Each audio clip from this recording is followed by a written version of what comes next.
안녕하세요, 청취자 여러분. 오늘은 뉴스케일의 2025년 2분기 실적 발표 자료를 가지고 왔는데요. 이 소형 모듈 원자로 SMR 분야의 선도주자죠. 현재 상황과 미래 전망을 좀 깊이 살펴보겠습니다. 네, 특히 최근에 미국 원자력 규제위원회 NRC에서 두 번째 승인을 받았죠. 77메가와트 설계. 이게 상당히 중요해 보입니다. 맞아요. 그 의미부터 좀 짚어봐야 할 것 같은데요. 자, 뉴스케일 하면 일단 20억 달러 정도 투자 받았고 또 유일하게 NRC 승인을 받은 SMR 기술이다. 이걸 내세우잖아요. 네, 그렇죠. 근데 이 기술 구체적으로 뭐가 특별한 건가요? 몇 가지가 있는데요. 일단 쓰는 연료가 기존 경수로랑 같은 표준 연료예요. 아, 그게 장점이군요. 네, 그리고 모듈식 설계라 조립하듯이 만들 수 있어서 유연성이 높고요. 또 하나는 수동적 안전 시스템. 그러니까 만약에 무슨 일이 생겨도 외부 전원 없이 알아서 안전 상태로 간다는 거죠. 오, 그건 중요하네요. 근데 사실 제일 주목할 부분은 이걸로 어디를 공략하냐는 거예요. 바로 데이터 센터랑 AI 분야. 아, 탄소 배출 없이 안정적인 전력이 많이 필요한 곳들. 맞습니다. 지금 에너지 시장에서 제일 뜨거운 수요처잖아요. 거기에 딱 맞는 기술이라는 거죠. 그리고 이미 NRC 승인을 받았다는 건 뭐랄까 경쟁사들보다 시간을 번 셈이에요. 이게 엄청난 경쟁 우위죠. 그렇군요. 기술 경쟁이면서 동시에 시간 싸움에서도 앞서 나간다. 네. 사업 모델을 보면 인터원이라는 파트너 이름이 나오던데요. 이 협력은 어떻게 되는 건가요? 뉴스케일은 핵심 기술, 그러니까 파워 모듈을 제공하는 역할에 집중하는 구조예요. 기술 공급자 역할이고요. 실제 발전소 부지를 찾고, 짓고, 소유하고 운영하는 건 파트너사인 인터원이나 또는 그 최종 고객이 담당하게 되는 거죠. 아하.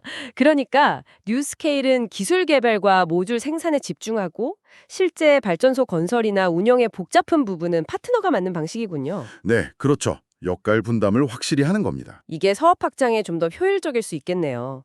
그럼 이게 재무적으로는 어떻게 나타나고 있나요? 2025년 안에 주문을 기대한다는데 지금 상황은 어떤 편인가요? 일단 2분기 매출은 810만 달러가 나왔어요.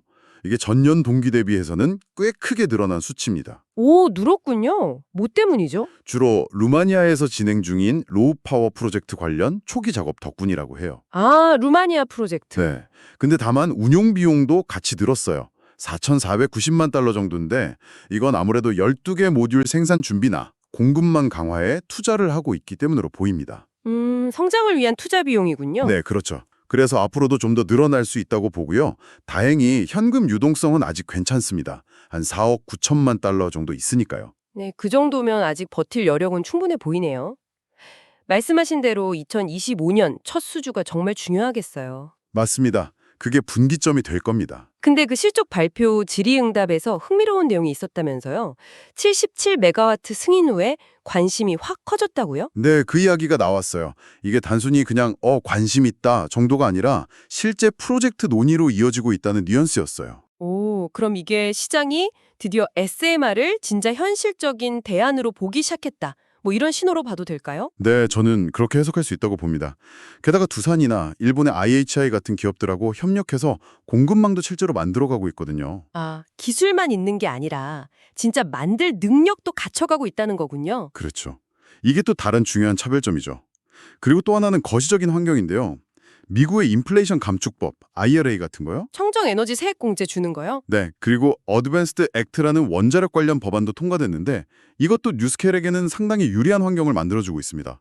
어드밴스트 액트요? 그건 구체적으로 어떤 도움을 주나요? 이게 부지별로 받아야 하는 인허가 절차를 좀 간소해주는 내용이 포함되어 있어요. 아, 그럼 이미 기술 자체에 대한 승인, 그러니까 NRC 표준 설계 승인을 받은 뉴스케일로서는 실제 발전소 지을 때 허가 과정이 훨씬 빨라질 수 있겠네요. 맞습니다.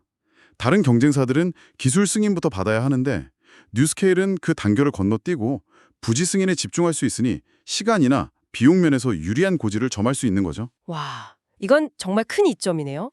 그리고 또 하나, 고객들 요구사항이 예전에는 모듈 4개에서 뭐 6개 정도였다는데 이제는 12개 이상으로 커지고 있다던데요. 네, 이것도 상당히 의미 있는 변화입니다. 이건 뭘 뜻하는 걸까요? 이게 그러니까 데이터 센터 같은 대규모 전력 소비처들이 SMR을 단순히 그냥 소형 원자로를 보는 게 아니라 진짜 자기들 필요한 기가와트급에 가까운 대규모 발전소로 고려하기 시작했다는 신호죠. 와, 판이 커지고 있네요. 네.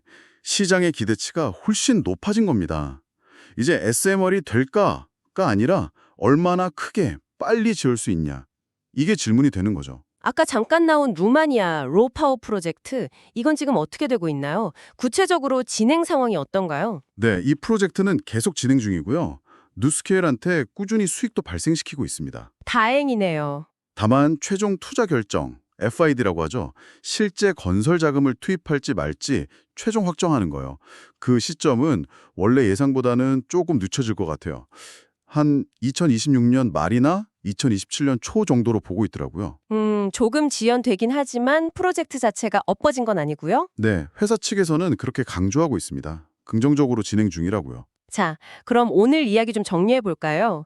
뉴스케일은 일단 NRC 승인이라는 강력한 무기가 있고 공급망도 착실히 구축하고 있고 이걸로 데이터 센터 같은 핵심 수요처를 공략하기에 아주 유리한 위치에 있는 것 같습니다. 네, 포지션은 정말 좋아 보입니다. 하지만 결국에는 실제 주문을 따내고 또 늘어나는 수요에 맞춰서 생산 능력을 잘 관리하는 거, 이 실행력이 관건이 되겠네요. 맞습니다. 결국은 실행이죠. 여기서 청취자분들께 마지막으로 한번 생각해 볼 질문을 던지고 싶어요. 네, 어떤 질문이죠? 지금 AI나 데이터 센터가 세상을 바꾸고 있는데 여기에 필요한 깨끗하고 안정적인 전력 공급은 정말 시급한 문제거든요. 과연 SMR 같은 혁신 기술이 필요한 시점에 제때 시장에 나올 수 있을까요? 아, 타이밍 문제. 네. 그리고 뉴스케일이 가진 규제나 기술적 우위를 바탕으로 다른 경쟁자들이 본격적으로 따라오기 전에 이 시장을 확실하게 잡을 수 있을까? 뭐랄까, 시간은 뉴스케일 편인 것 같으면서도 동시에 가장 큰 압박 요인이 될 수도 있다는 거죠. 이 부분을 계속 지켜봐야 할 것 같습니다.